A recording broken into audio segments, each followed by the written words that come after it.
Bonsoir à toutes, bonsoir à tous, bienvenue dans cette nouvelle édition du débrief. C'est donc la période de l'année lors de laquelle se décident, se discutent et se disputent les finances et le budget général de l'État.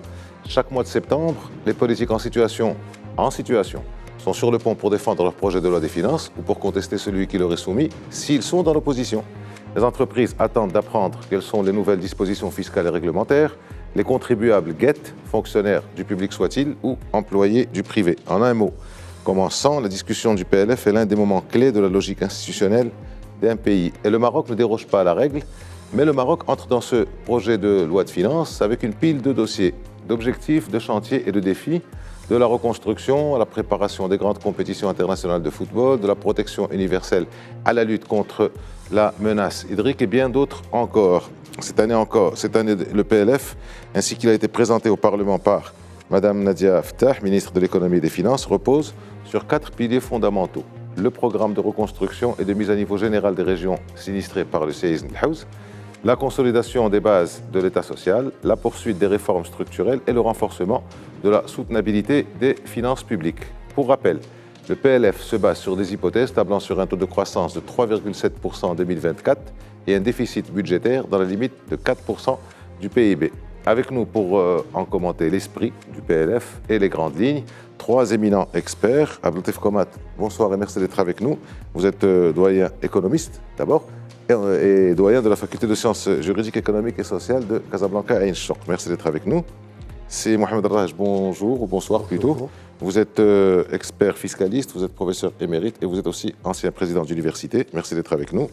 Et de Marrakech, c'est Mustafa Jay. Alors, vous êtes professeur d'économie monétaire à la faculté de sciences juridiques, économiques et sociales de Ain Choc, Casablanca, et vous êtes aussi banquier. Merci à vous 3, messieurs, d'avoir accepté notre invitation pour commenter ce projet de loi de finances 2024. Alors, je commence par vous, c'est Raj, un PLF qui intervient dans une conjoncture aussi difficile que pleine de défis.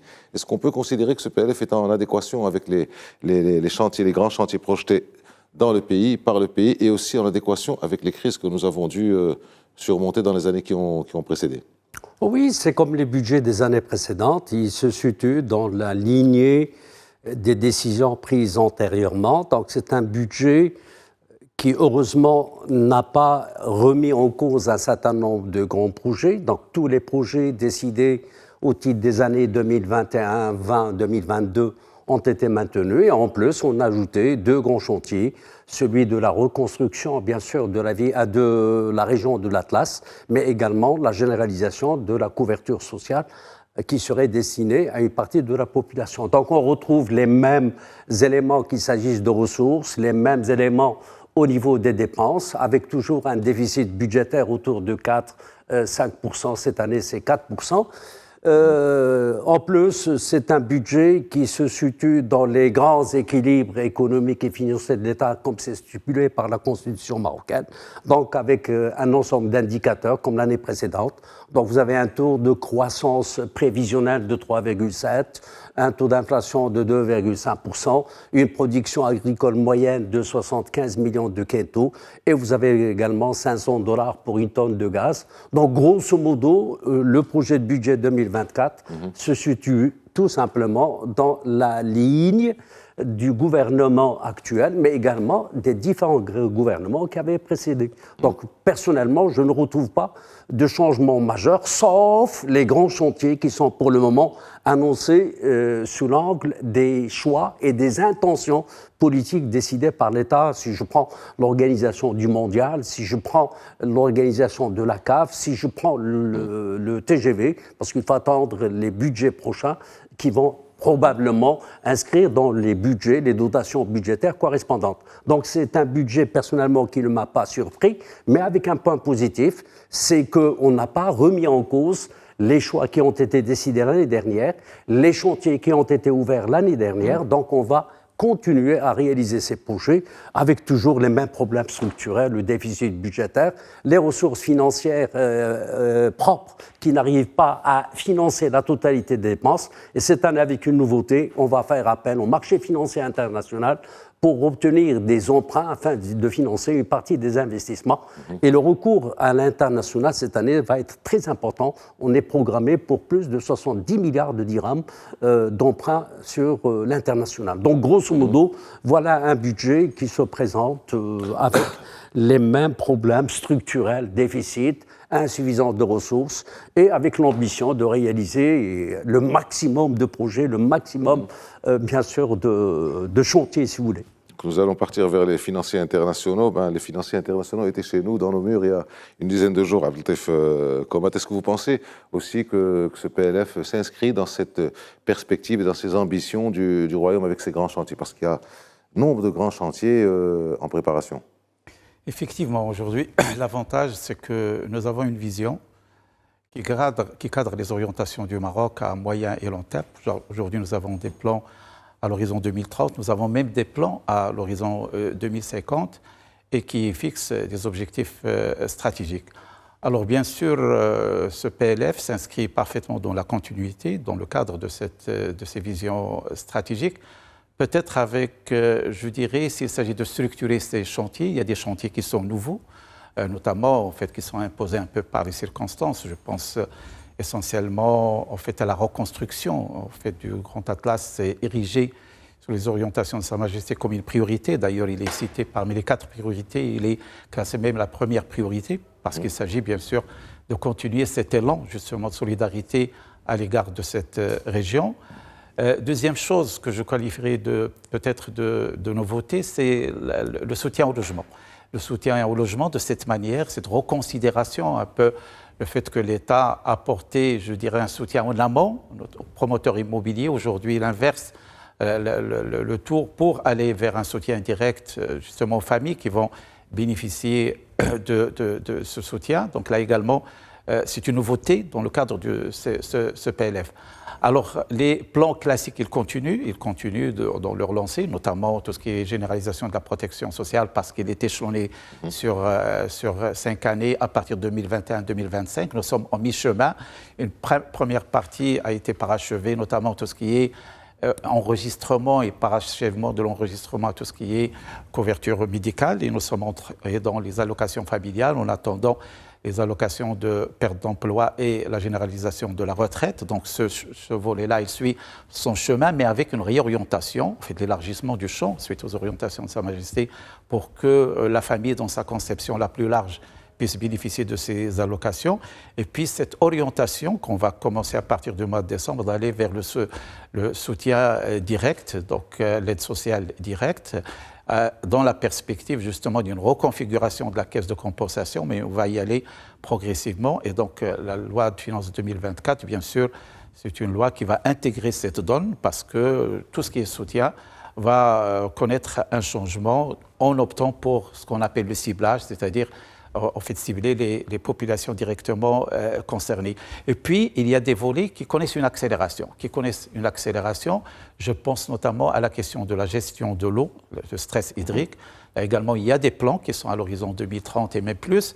Mais cette année, on voit qu'il y a une accélération parce que c'est vrai, nous vivons une période de sécheresse qui est successive et puis avec son impact, notamment sur l'agriculture, mais également sur la dotation en eau potable. Et bien sûr, l'État met en place tout un plan d'accélération de tout ce qui est dessalement de l'eau, la construction des barrages, etc. En termes de synthèse, on peut dire que globalement, les chantiers s'inscrivent dans la continuité, mais peut-être avec un redimensionnement ou, je dirais, plus de poids à certains volets sensibles, donc bien sûr tout ce qui est énergie renouvelable, tout ce qui est eau, etc. Et puis bien sûr il y a l'agriculture avec le Green Generation. On a vu que la campagne agricole a été lancée il y a une semaine avec un soutien à tout ce qui est nécessaire en amont à l'agriculture, en ce qui concerne également l'irrigation, notamment aux céréales, parce que c'est la variation de la culture céréalière qui a un impact sur la récolte d'une manière générale et sur le taux de croissance. Il y a une politique à réduire la dépendance, notamment pluviométrique, par rapport aux céréales. Donc, pour dire que globalement, les chantiers sont là. Bien sûr, reste la question de la finance. Et là, bien sûr, c'est pour ça qu'il y a la quatrième priorité, qui est justement cette politique de soutenabilité, parce que le Maroc a toujours été un pays qui veille sur les équilibres fondamentaux, sur les équilibres financiers. Il y a eu quelques glissements, étant donné qu'on a été en période de difficulté ces 2 dernières années. Mais globalement, c'est une priorité pour le Maroc pour rester en bonne relation avec les organismes financiers internationaux. Alors, Moustapha El-Jay, un PLF somme toute classique, comme ça a été dit, mais avec des défis qui ne sont pas classiques, qui sont assez inédits et des projets qui sont énormes, pour appeler les choses par leur nom. Comment vous voyez ce PLF? Est-ce qu'il pourrait répondre à tout ça pour cette année 2024? Tout à fait, c'est Alice. D'abord, bonsoir, c'est Alice. Bonsoir, éminent professeur Raj. Bonsoir, professeur Komat. Donc, comme ça a été dit par mes chers collègues, je pense que c'est un PLF, peut-être la continuité des années antérieures, avec quelques spécificités. La première, c'est qu'il y a une priorité à l'État social. Pour moi, c'est ce qui qualifie ce PLF, conformément aux orientations de Sa Majesté. Et il y a aussi un record inédit en matière d'investissement public, puisque l'effort de l'État en matière d'investissement va s'élever à 335 milliards de dirhams en 2024, contre 300 milliards en 2023. Donc, il y a une forte progression. Et si vous voulez, quand on analyse un peu la composante de cet effort d'investissement, il y a bien sûr juste les grandes lignes, Moustapha El-Jay, juste les grandes lignes, parce que j'ai une question pour vous justement sur l'investissement. Là, on va entrer dans le détail. Mais dans les grandes lignes, est-ce qu'il y a une adéquation entre le PLF et les grands chantiers projetés avec ce qui s'est passé dans les années passées? Il y a des investissements supplémentaires, ça a été dit par Serraj. Il y a d'abord le financement de tout ce qui est contribution à l'AMO qui va représenter 4 milliards. Il y a l'effort en matière de logement, avec cette aide au logement qui varie donc de 100 000 dirhams pour les logements moins de 300 000 à 70 000 dirhams pour les logements dont le prix peut aller jusqu'à 700 000 dirhams. Ça va représenter 9 milliards de dirhams. Mais moi, ce qui m'inquiète un petit peu dans ce projet, c'est le recours massif à l'emprunt. On parle de 123 milliards de dirhams, dont 70 milliards d'emprunts externes, sachant que le contexte actuel des marchés mondiaux des taux, pour vous donner juste une idée, les taux sur le dollar sont proches de 5%. Or qu'avant, on s'endettait à 1,5. Donc, vous voyez un peu le coût du service de la dette, sachant que la rubrique service de la dette pèse déjà lourd dans nos budgets.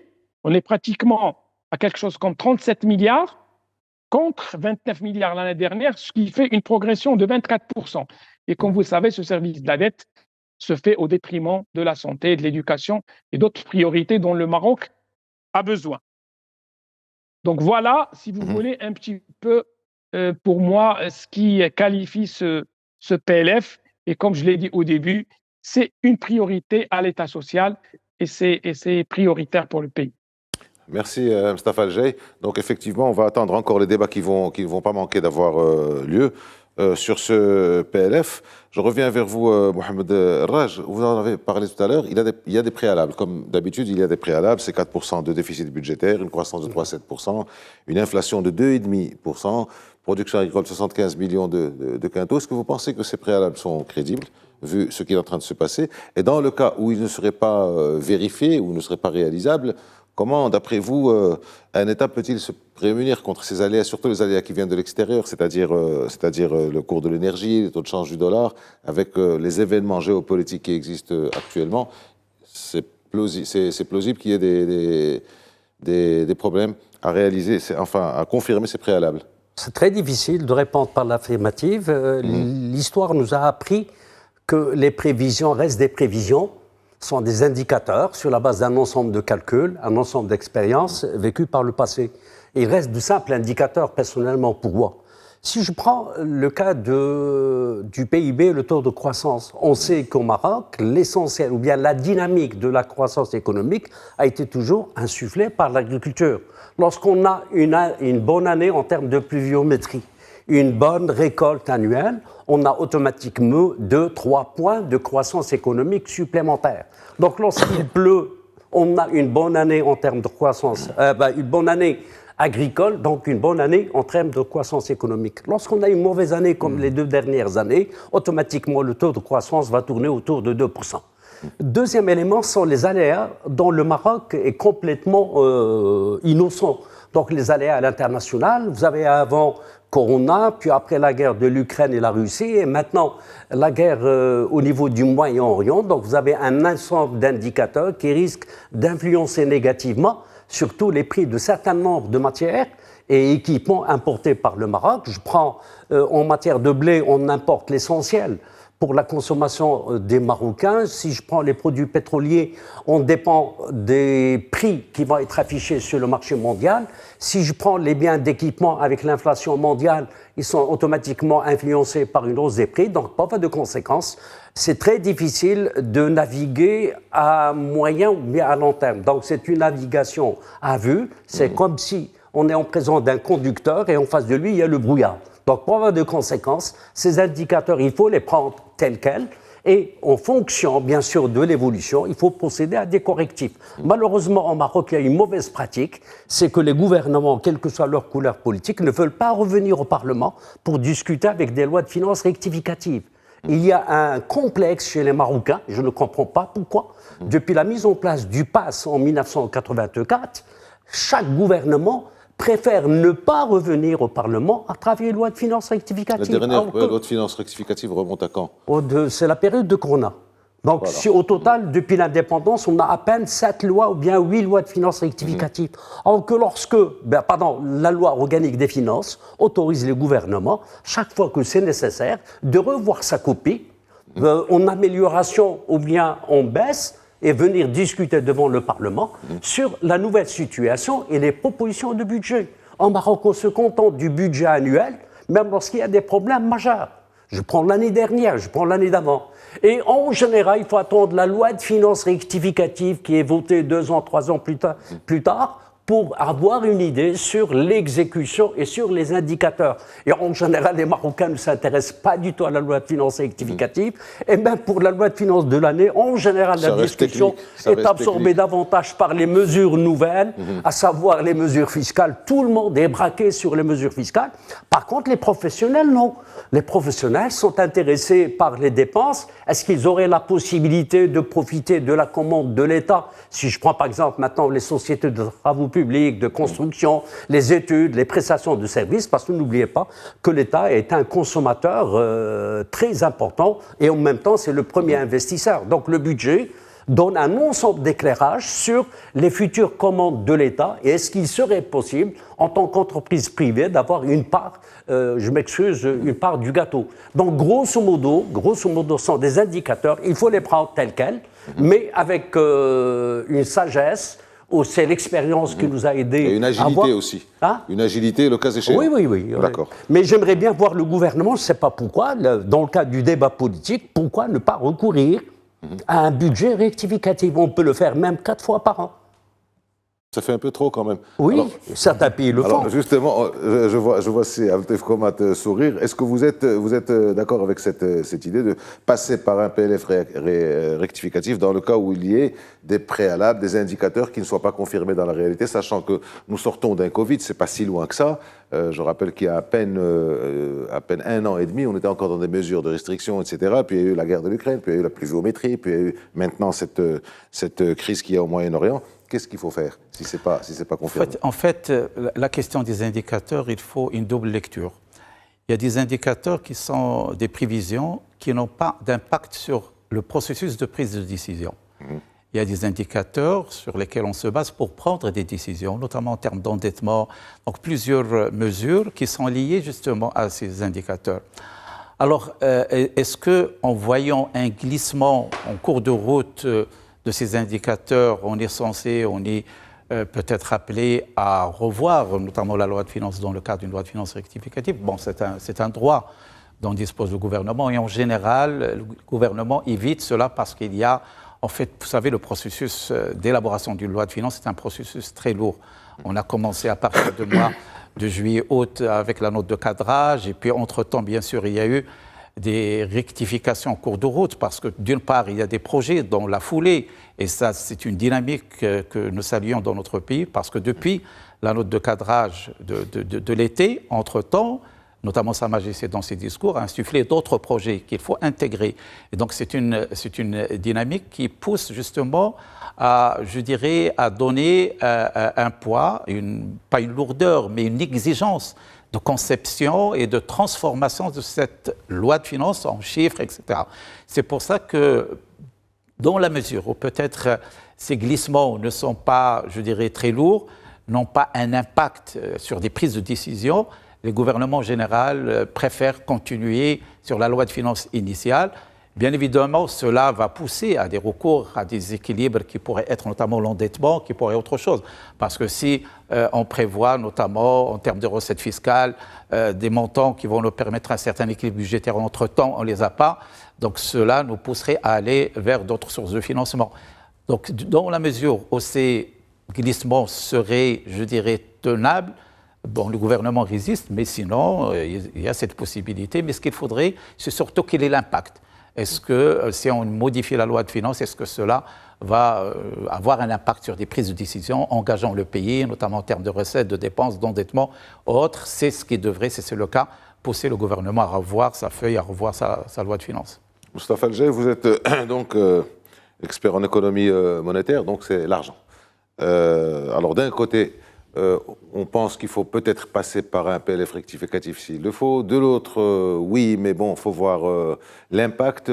Quand on voit ces indicateurs, encore une fois, on est en droit de se poser des questions sur la production de 75 millions de graines. Est-ce que ça va être le cas ou pas? Il pleut cette semaine, donc c'est très bien. On va être positif, mais il y a pas mal d'aléas aussi. Alors, est-ce qu'on peut se prémunir? Comment faire pour se prémunir contre ces aléas de la conjoncture aussi bien internationale que pluviométrique que nationale, le cas échéant?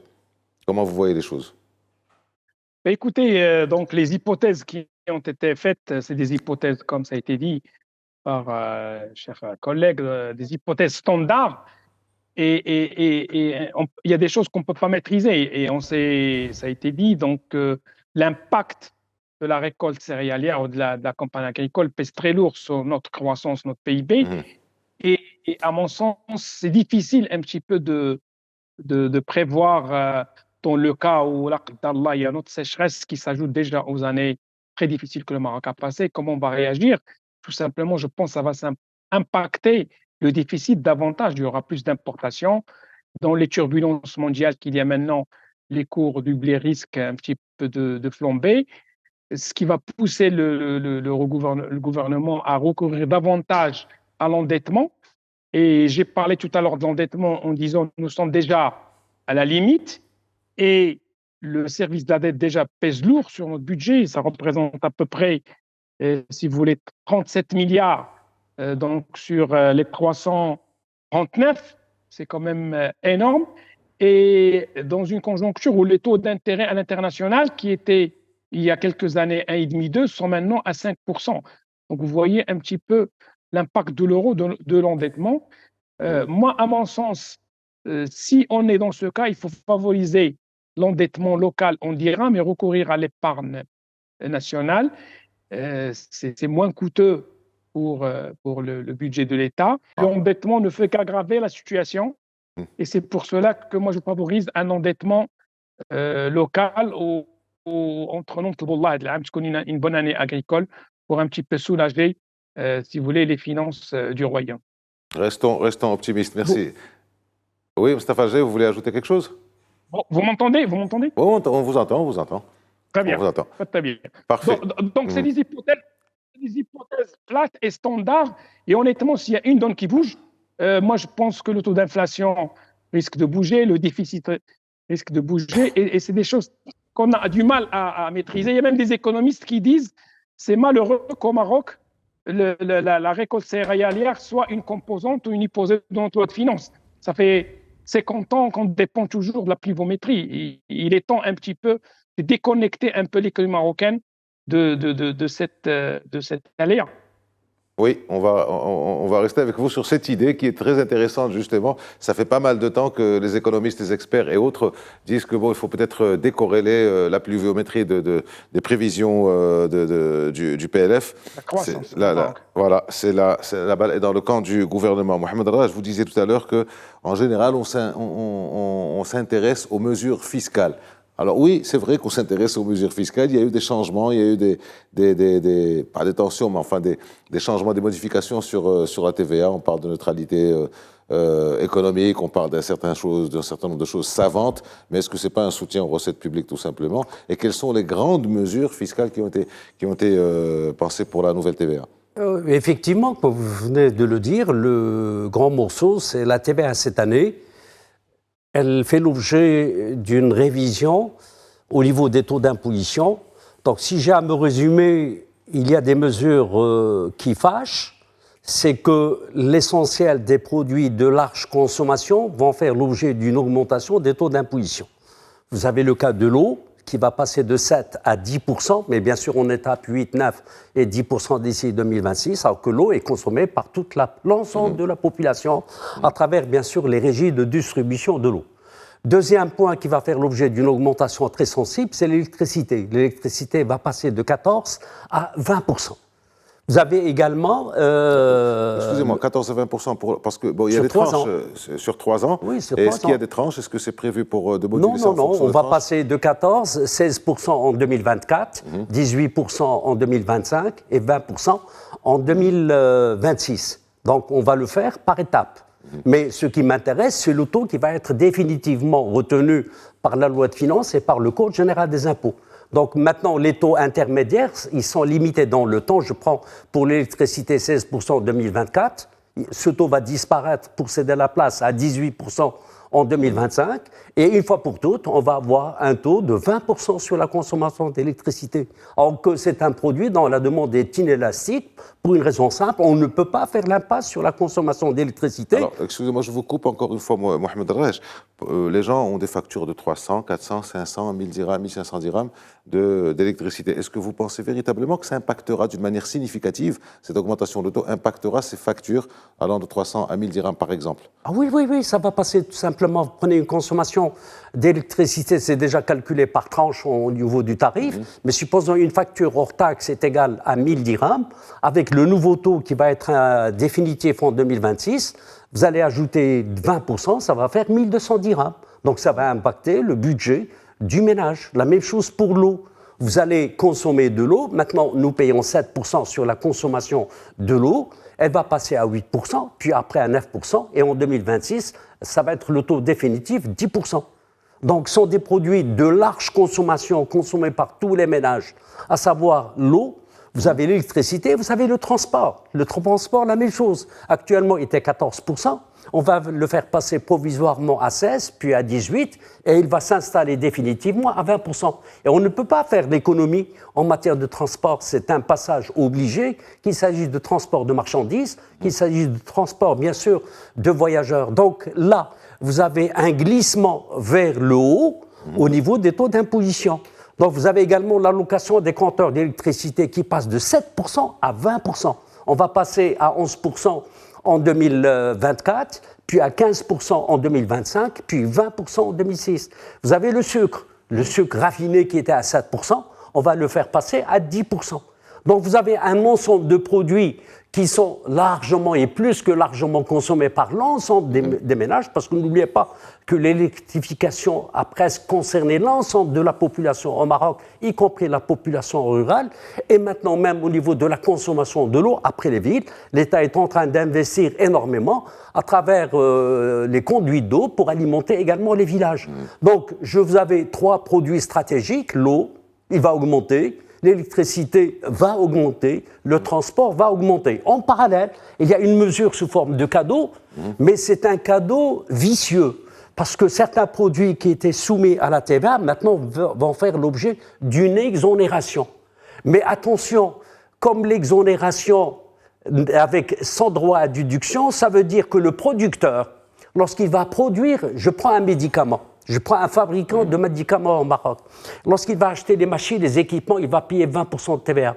Lorsqu'il va acheter les matières premières, il va payer 20% de TVA. Lorsqu'il va acheter les emballages, il va payer 20% de TVA. Comme c'est un commerçant, il est là pour gagner de l'argent. Donc lorsqu'il va facturer la TVA aux pharmaciens ou bien aux grossistes, il ne va pas facturer la TVA. Mais comme lui, il ne peut pas récupérer la TVA, donc il va l'intégrer comme un élément du coût du médicament. Donc, d'une façon insidieuse, cette TVA, dont le discours, à travers le discours, on nous dit qu'elle est exonérée, mais en réalité, c'est un jeu de vocabulaire. On va payer indirectement, ou bien pour être plus précis, d'une façon insidieuse, une TVA. Donc, on a déjà vécu cette expérience. La meilleure solution, moi, j'ai toujours proposé un taux 0%.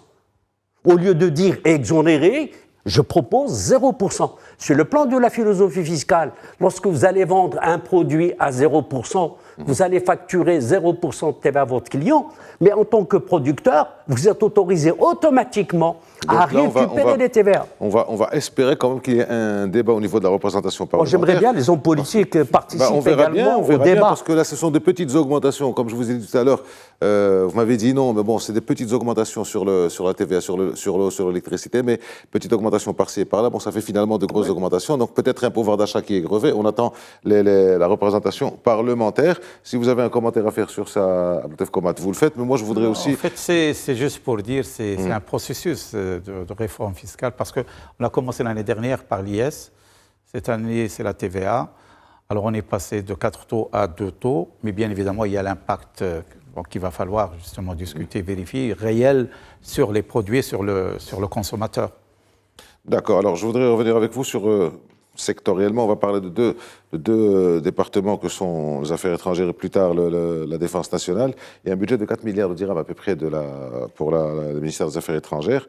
Ce qu'on peut considérer, bon, c'est une augmentation, pas grand-chose, mais une augmentation, mais dans ce qui a été décrit, listé dans les mesures qui vont être prises par le ministère des Affaires étrangères, est-ce qu'on peut dire que c'est une diplomatie qui se met finalement en branle, en marche pour accompagner, si vous voulez, cette vision géopolitique de Sa Majesté et que, bon, il faut décliner sur le terrain. Est-ce que vous voyez les choses comme ça ou alors c'est tout simplement des augmentations sectorielles simples? Non, en fait, ce n'est pas des augmentations simples. Ils s'intègrent parfaitement dans une stratégie avec, je dirais, deux volets principaux. Le premier, bien sûr, c'est l'intégrité territoriale de notre pays. On sait que le Maroc marque des points, il avance sur le plan international, justement partant de la légitimité, de la solidité du dossier de notre Sahara. Alors bien évidemment, il va falloir persévérer, continuer justement cette campagne de sensibilisation, d'explication, de communication pour continuer justement à marquer des points sur la scène internationale. Donc pour cela, on a besoin en fait de représentation diplomatique bien formée, bien dotés, qui ont les moyens de travail, et donc c'est tout à fait normal. Deuxième volet très important, c'est le positionnement du Maroc, aujourd'hui sur le plan international. Le Maroc, il se positionne sur la dimension géostratégique, qu'il soit économique ou politique. Et pour cela, bien sûr, on connaît la place qu'en train d'occuper le Maroc au niveau de l'Afrique, notamment dans des relations au niveau international, avec les États-Unis, avec la Chine, avec la Russie, avec l'Union européenne, bien sûr, qui est notre partenaire classique, et puis également le positionnement du Maroc sur des métiers, bien sûr ce qu'on appelle les métiers ou les nouveaux métiers mondiaux du Maroc, l'aéronautique, l'automobile, l'électronique, etc., mais également tout ce qui est développement durable, à travers l'offre Maroc en hydrogène, à travers le processus aujourd'hui d'intégration de l'énergie propre pour la production de l'électricité. Alors tout cela fait que nous avons aujourd'hui ce qu'on peut appeler le label Maroc. Le label Maroc a besoin justement de bras pour justement véhiculer ce label, le présenter au niveau international. Et donc ça c'est très très très important. Et bien sûr c'est la diplomatie qui doit le faire en se dotant notamment d'autres compétences qui seraient des compétences dans le domaine économique, dans le domaine stratégique, dans le domaine des relations internationales. Et pour cela, on a besoin de moyens humains. Et d'ailleurs, le budget, vous avez évoqué les 4 milliards de dirhams, pratiquement la rubrique qui sera augmentée, c'est la rubrique dédiée au personnel des affaires étrangères, qui vont passer de 1,5 milliard à 2,6 milliards de dirhams. Ça veut dire qu'on va doter... Presque un doublement. Voilà, on va doter le ministère de compétences. Et c'est très important parce qu'on a besoin de compétences bien formées et pointues. Alors, bien sûr, il y a les autres volets qui sont aujourd'hui des priorités du ministère des Affaires étrangères et des résidents marocains ou des Marocains à l'étranger, à savoir tout ce qui est relations sud-sud, avec justement un focus sur l'Afrique. Là également, c'est une priorité. Le Maroc est de plus en plus présent diplomatiquement et économiquement au niveau de l'Afrique. Et bien sûr, on a besoin de renforcer davantage nos ambassades, nos représentations diplomatiques en Afrique. Alors bien sûr, il y a également l'Europe, qui est notre partenaire classique, qui est pratiquement plus de 60% de nos échanges commerciaux avec l'Union européenne. Et là, on a besoin justement de renforcer ces relations. D'ailleurs, le chef du gouvernement a été en mission à Bruxelles le mardi dernier, donc dans le cadre justement de ces renforcements de relations. Et on est en train de relancer les relations avec l'Union européenne. Et bien sûr, il y a toute la diplomatie économique, il y a la diplomatie culturelle. Donc le ministère des Affaires étrangères aujourd'hui, je dirais, a des chantiers. Il a des chantiers qui dépassent l'aspect classique ou l'aspect politique pour aller vers justement l'image du Maroc, l'offre Maroc, le label Maroc. Et pour cela, il a besoin de moyens. Et le fait qu'il y ait une augmentation du budget, c'est tout à fait légitime, tout à fait mérité. Moustapha El Jay, autre département dont je voulais parler, département, c'est les régaliens de l'État, qui est donc la Défense nationale, l'administration de la Défense nationale. Le budget était aussi légèrement augmenté, mais il est augmenté quand même. Comment analysez-vous donc cette augmentation? Est-ce que c'est aussi lié à la création de cette industrie de la défense dont on parle? Tout à fait. Donc, effectivement, le budget de la Défense nationale a été augmenté et je pense que ça s'inscrit dans le cadre de la défense de la souveraineté nationale et aussi peut-être dans ce volet industriel qui va permettre au Maroc d'avoir donc une industrie donc dans le cadre de tout ce qui est industrie militaire, et ça s'inscrit dans les écosystèmes industriels du Maroc, comme le cas d'autres pays, pour avoir une autonomie en matière d'armement. Mais il y a aussi d'autres budgets qui ont augmenté. Si on fait une analyse un peu plus fine, un tiers du budget est dédié à l'enseignement et la santé. Donc l'enseignement, l'éducation, si vous voulez, a le budget de 75 milliards, il y a plus 5 milliards par rapport à l'année dernière. Et pour le volet santé, il y a 31 milliards, plus les 4 milliards, si vous voulez, pour l'aide sociale à l'AMO. Et tout cela, comme je disais tout à l'heure, s'inscrit dans le grand chapeau pour moi de ce PLF, qui est donc priorité à l'État social. Bien évidemment, il y a aussi les aides directes qui ont été annoncées par le Premier ministre devant les deux chambres. Et donc, ça va démarrer, je pense, en 2024 progressivement. Et tout cela, comme on avait dit dans le préambule, nécessite plus de moyens, des sources de financement plus innovantes, un petit peu, pour sortir des paradigmes classiques de l'endettement et de l'aggravation, si vous voulez, de déficit budgétaire. Alors, je reste avec vous. Là, il nous reste une douzaine de minutes. Je voudrais aussi revenir un peu sur le pouvoir d'achat et sur les entreprises, PME, TPME et les autres. Je reste avec vous, Moustapha El Jay. Quand on voit ce budget, on peut, quand on entend Mohamed El-Raj parler, on peut se poser des questions sur le pouvoir d'achat des citoyens, des consommateurs. Est-ce qu'il y a eu des mesures qui protègent, ou qui défendent, ou qui soutiennent ce pouvoir d'achat dans ce PLF? Et pour être sincère, ça a été dit, on a une grande surprise pour tout le monde, je pense, en matière de TVA, surtout que ça touche des besoins vitaux des citoyens. Hors TVA. Voilà. Non, voilà, hors TVA, donc ça a été dit.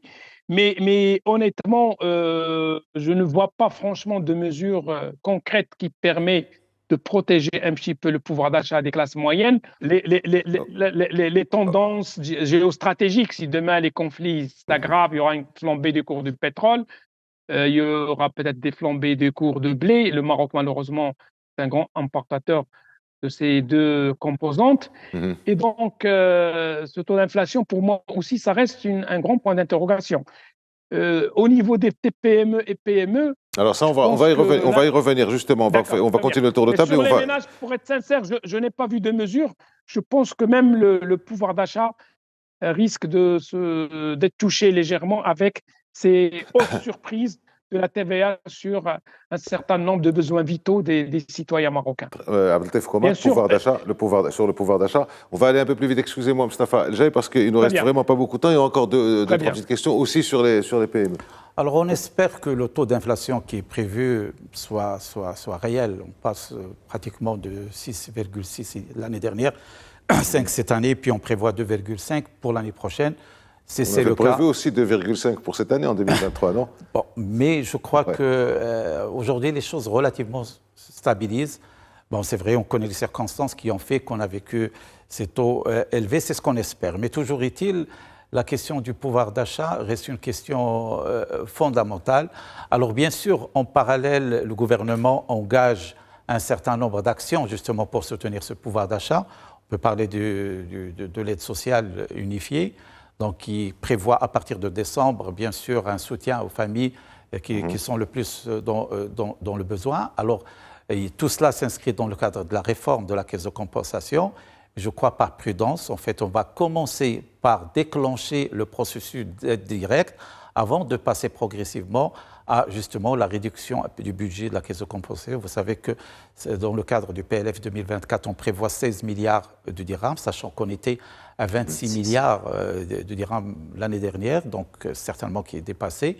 Alors, est-ce que justement, avec cette réduction progressive et qui est symbolique, hein, les premiers mois, est-ce qu'on va pouvoir contenir le budget de la caisse de compensation à 16 milliards de dirhams? Donc c'est une grande question, mais je crois toujours il y a cette dimension un peu pédagogique d'aller progressivement. D'ailleurs, même Sa Majesté, lorsque en fait, il a évoqué un certain nombre de mesures, il a demandé à ce qu'on aille progressivement.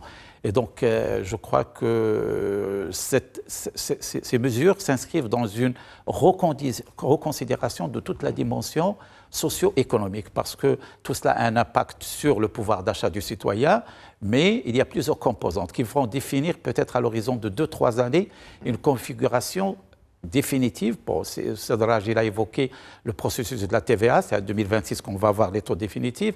Lorsqu'on évoque le soutien direct également, ça va se faire progressivement. Donc, notamment tout ce qui est généralisation de la couverture sociale, les allocations familiales, la perte d'emploi, la généralisation de la retraite. On peut dire que peut-être le gouvernement a une vision pour 2026 sur ces aspects-là. C'est pour cela que le processus de généralisation de la couverture sociale s'étale sur 2026. C'est 2026, on va avoir une idée générale sur l'impact de tout ce dispositif sur le pouvoir d'achat.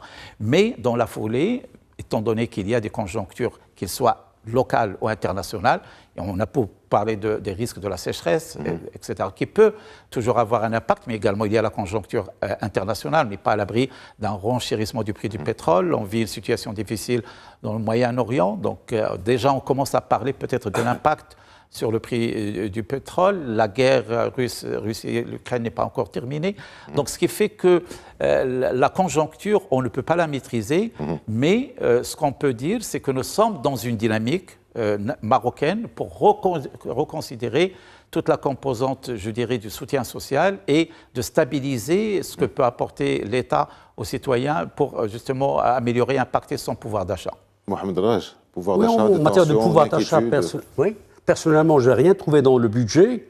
Au moins, le gouvernement devrait avoir le courage pour indexer le niveau des salaires au niveau de l'inflation. Il ne l'a pas fait. 2, il n'y a pas d'augmentation de salaire. Il semblerait que le gouvernement soit en train de réduire ses charges et d'augmenter ses ressources, parce qu'il y a de grands projets qui sont en train de se faire. Oui, mais il faut avoir le courage politique d'assumer ses responsabilités. C'est lui qui s'est présenté candidat aux élections. C'est pas moi, c'est pas Mohamed Raj. Donc ils ont proposé un programme. Et ils ont proposé à ce que la classe moyenne serait bien traitée et bien garnie. Moi, j'appartiens à la classe moyenne, je ne retrouve rien. J'ai une pension de retraite, elle est fixe, alors que l'inflation ne cesse d'augmenter. 2, la caisse de compensation est passée de 36 milliards en 2021 à 26 milliards en 2022. En 2022 puis 2023, maintenant à 16 milliards. La bouteille de gaz butane qui est très consommée par les classes moyennes, elle va passer à 50 dirhams l'année prochaine au lieu de 40, puis 60 dirhams en 2025, puis 70 dirhams en 2026, en attendant un jour la suppression de la caisse de compensation. Au niveau des aides directes, il y a deux éléments qui sont positifs, même si je ne suis pas personnellement concerné. C'est cette fameuse aide directe sous forme d'aide monétaire à fournir aux ménages qui sont dans la pauvreté ou bien la précarité à la suite de la décision royale prise lors de son discours devant le Parlement. Et puis l'aide au logement. Pour acquérir un logement, maintenant, il y aurait une aide directe de 100 000 dirhams si la valeur du logement est égale ou inférieure à 300 000, ou bien 70 000 dirhams si c'est entre 300 000 dirhams et 700 000. Donc, grosso modo, lorsque je lis le projet de budget 2024, personnellement, appartenant à la classe moyenne et à la classe moyenne supérieure, je ne me retrouve pas dans le projet de budget en termes de pouvoir d'achat. Alors, ça, c'est pour les personnes physiques. Il nous reste exactement 6 minutes. On va les répartir équitablement entre vous trois, ce qui fait 2 minutes chacun pour passer aux personnes morales que sont les entreprises, essentiellement les segments PME, TPME et start-up. Est-ce qu'il y a quelque chose qui est prévu qui puisse les porter vers le haut, enfin les soutenir ? On avait pris des mesures par le passé, mais malheureusement, en termes d'impact, ça a été très limité. Qu'il s'agisse de la CPE pour les forfaitaires, qu'il s'agisse d'auto-entrepreneurs, commerçants bien prestataires de services, qu'il s'agisse de start-up. Pour le moment, on n'a pas une culture, même si l'État a promis des choses qui sont positives, mais dans la culture marocaine, malheureusement, on ne réfléchit pas à investir une partie de l'argent, si je prends les sociétés, dans les start-up, alors que ça marche très bien ailleurs. Donc, grosso modo, si je supprime les commandes de l'État, parce qu'en général, la plupart des marchés de l'État vont être vont être exécutés par les entreprises publiques, mais jusqu'à présent, l'expérience nous a appris, sont les gros poissons qui vraiment presque décrochent la plupart du contrat. Je n'oserais pas parler de la qualité des prestations, des enchères publiques, c'est un autre débat. Donc, grosso modo, l'entreprise, actuellement, elle est ce qu'elle est, elle est sollicitée fiscalement, mais en contrepartie, l'État n'arrive pas à avancer dans le cadre de la réussite des grands chantiers, surtout lorsqu'on sait que 98% des TUC sont des PME, PMI. Pour vous, Moustapha El-Jay, mesures pour les segments TPME, PME et bien entendu start-up. On est très mal classé en Afrique en matière de start-up. Exact. Alors moi, je rejoins professeur Raj. Effectivement, je ne vois pas de mesures concrètes qui va peut-être aider les TPME ou les start-up en dehors de ce qui a été fait auparavant, voire même, comme vous savez, les mesures qui ont été prises l'année dernière dans la loi de finances 2023.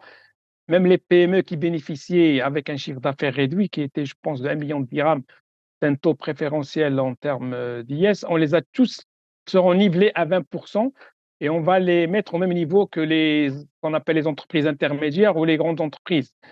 Donc, honnêtement, c'est plat, c'est muet au niveau, si vous voulez, de mesures en faveur des PME, en dehors peut-être de la priorité numéro 4 du PLF, où on parle donc de renforcer l'intégration de l'informel dans l'économie formelle, puisqu'il y a cette mesure de l'AMO pour encourager les gens qui opèrent dans l'informel afin qu'ils cotisent et qu'ils soient plus transparents.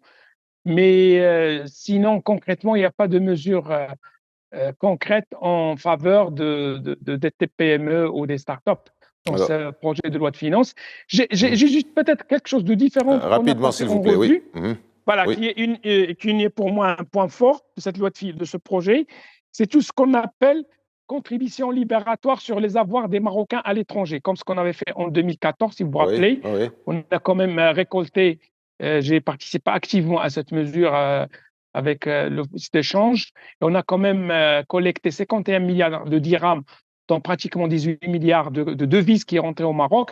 J'espère que cette mesure va avoir un bon écho au niveau donc des Marocains qui détiennent encore des avoirs à l'étranger ou des Marocains on va rester sur l'entreprise. Oui, on va rester sur l'entreprise. Excusez-moi, Moustapha El-Jay, je passe à Abdeltef Komat sur l'entreprise toujours. Est-ce qu'il y a des mesures? Alors, sur les deux précédents intervenants invités ne sont pas tout à fait convaincus qu'il y a quelque chose en faveur de l'entreprise.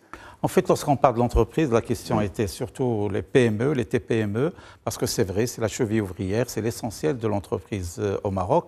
Alors, au niveau de l'intention, au niveau des stratégies, on retrouve l'intérêt pour la PME, soit dans la raison d'être même du fonds Mohamed VI pour l'investissement. On la retrouve au niveau de la charte d'investissement, comme quoi il est sur un plan stratégique prioritaire, parce qu'il y a justement des avantages ciblés. La PME est toujours citée comme une priorité nationale. Mais au niveau concret, c'est vrai, peut-être il est noyé. Il est noyé autant peut-être des secteurs, je dirais, bien précis, donc l'attention elle est ciblée, on voit l'impact, autant que la PME, peut-être parce que c'est, je dirais, un fourre-tout. Aujourd'hui, pratiquement, c'est l'essentiel de l'activité économique. Alors, le salut, en fait, à mon sens, justement, pour permettre à cette PME d'être redynamisée, je penserai à deux volets. Le premier volet, c'est l'informel. On a beaucoup parlé de l'intégration de l'informel dans le formel, et c'est ce qui va permettre justement d'élargir le noyau de la PME. C'est le fait de transformer l'informel en TPME, en PME. La deuxième chose qui est très importante, ce sont l'orientation vers tout ce qui est nouvelles technologies, les start-up. Le Maroc, nous avons Maroc numérique 2030, nous avons un engouement pour les nouvelles technologies aujourd'hui. Les jeunes, ils sont portés sur ça. Et puis, comme vous l'avez dit, si on voit même des pays subsahariens, ils ont des start-up, le nombre de start-up est très important par rapport à ce que nous avons au Maroc, alors qu'on ne le comprend pas. Le Maroc, on devrait être justement un des pays les plus avancés au niveau de la région, au niveau des start-up. Et pour cela, il va falloir qu'il y ait des mesures d'encouragement, de soutien à tout ce qui est innovation et tout ce qui est création d'entreprises dans ces domaines-là. Je crois qu'à vous entendre intervenir, messieurs, qu'il y a un débat à venir pour ce PLF. Il y aura des discussions, enfin, on l'espère. Merci à vous, Mohamed El-Raj, d'avoir été avec nous. Merci à vous, Abdelatif Komat. Merci à vous de Marrakech, Moustapha Jed, d'avoir été avec nous. Merci d'avoir suivi ce débrief et à la semaine prochaine.